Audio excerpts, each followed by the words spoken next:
প্রণাম জানাই আমাদের পিতা মাতা শ্রী জুয়াল চরণে, যাদের অশেষ করুণায় মানব রূপে এই ধরায় এসেছি। প্রণাম জানাই বাবা হরচাঁদ শান্তি মাতা, বাবা গুরুচাঁদ মাতা সত্য মামা শ্রী জুয়াল চরণে। প্রণাম জানাই গুরু গোসাইতে শ্রী জুয়াল চরণে। প্রণাম জানাই যেখানে যত হরি ভক্ত আছেন জানরা আমাদের ঠাকুরের গ্রন্থ পাঠ সূর্যের তানাদের শ্রী জুয়াল চরণে। আমাদের ঠাকুরের গ্রন্থ পাঠ চলাকালীন যদি কোনো ভুল ত্রুটি হয় নিজ মনে ক্ষমা করে দেবেন, আশীর্বাদ করবেন আমরা যতদিন বেঁচে থাকি যেন ঠাকুরের নাম করতে পারি। জয় হরি বল। শ্রী শ্রী হরিনীল অমৃত ভক্ত জয়সাদ উপখ্যান 203 পৃষ্ঠা।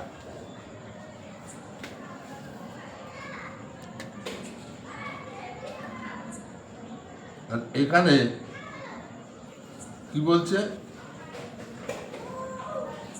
আমি যে কি হইয়াছি বুঝা নাহি যায়, হরিচাঁদ রূপ মামো জেগেছে হৃদয়, ঝরে একই রূপ যেন দেখি দেখা যায়, শীঘ্র নিয়ে হরিচাঁদে দেখাও আমায়। ভবানীকে বলছে। তাহলে এখানে তাহা শুনি সে ভবানী করিল স্বীকার, তোমাকে দেখাবো নিয়ে ঠাকুর আমার, দিন করিলেন যাব করল সকালেতে, ভবানী থাকিল জয় চাঁদের বাটিতে, নিশিপু হাইল দহে বাবু তাউন্মাদেতে, চিন্তা জাগ্র দূর না দে ভাবনা বিছেতে, ব্রাহ্ম মুহূর্ত কালে চলে দুই জনে, প্রেমে গদ গদ বাড়ি বহিছে নয়নি, প্রাতে রাধা নগরে বাজারে উদয়, এক হাড়ি মন্ডা ক্রয় করিল তথায়, পূর্বমুখী হয়ে চলে ঠাকুরের বাড়ি, হাতে যষ্টি মস্তকে সন্দেশের হাড়ি।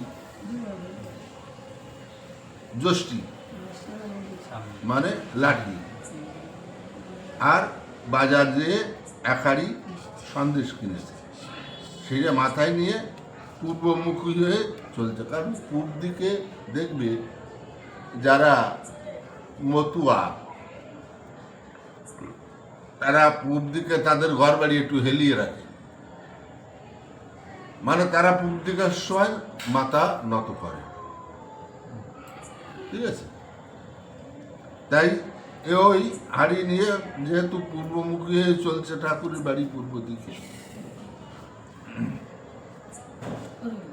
বাবা বাবা বলে হাই 12.5 বার, মধুমতি নদী দহে হইলেন পার, দীর্ঘ শ্বাস পরিত্যাগ সগনে করিয়া, চলিলেন তারাইল গ্রাম মধ্য দিয়া,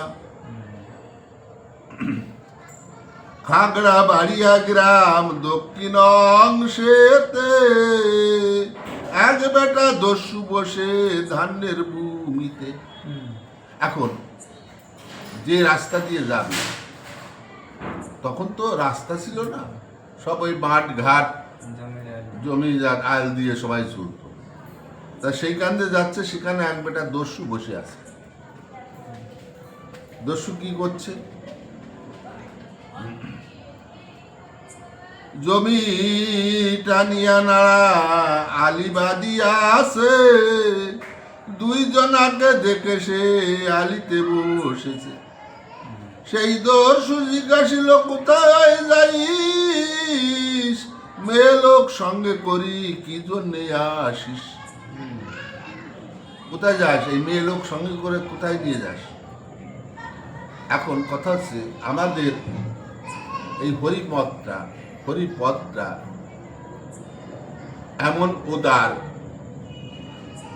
এমন উদাসীন, এখানে নামের ভিতর যখন নামে প্লাবন হয়ে যায়, প্রেমে মাতোয়ারা হয়ে কে নারী কে পুরুষ এ কারোর হিতাহিত জ্ঞান থাকে না।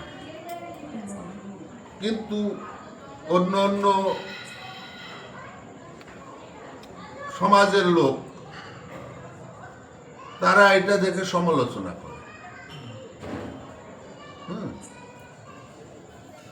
তাই তো বলেছে মতুয়া বলি ধরতে গেলে জাত কুলে দে জলাঞ্জলি। তাহলে তুমি যদি মতুয়া হও, তোমার গায়ে বিভিন্ন রকম কলঙ্ক স্পর্শ করবে। এখন তুমি যদি সেই কলঙ্ক স্পর্শ করার ভয়ে এই মত ছেড়ে দাও, এই পথ ছেড়ে দাও, তাহলে তুমি পিছিয়ে যাবে। আর যদি মনে করো যে আমার প্রয়োজন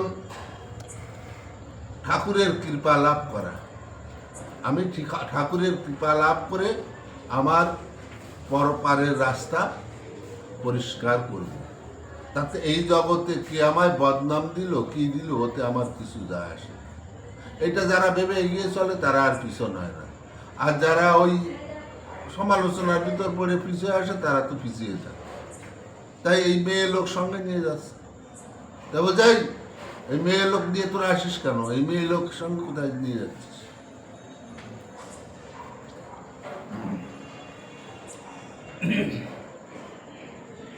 একমাত্র মেয়ে লোক করিয়া সঙ্গেতে, কোথায় যাইস তোরা কোন সাহসেতে? জয়সাদ কহে আমি উড়াকান্দি যাই, উনি মোর বড় দিদি আমি ছোট ভাই। এক বাবা হরিচাঁদ বাবার উদ্দেশ্যে, ভাই বোন চলিয়াছি নির্বিকার দেশে। দস্যু বলে কি ঠাকুর পেয়েছিস তোরা, মস্তকে হাড়ি তোর হাড়িতে কি ভরা? তোরা কি ঠাকুর পেয়েছিস? মানে এই যে নমশূদ্র কুলে ঠাকুর জন্মগ্রহণ করেছে এটা মানিয়ে নিতে পারে না অনেক। ঠিক আছে, জয়সাদ বলে মোর হাড়িতে সন্দেশ, দস্যু বলে কেন নিস করে এত ক্লেশ। ঠিক আছে, আজকে পর্যন্ত থাক। হরি বল।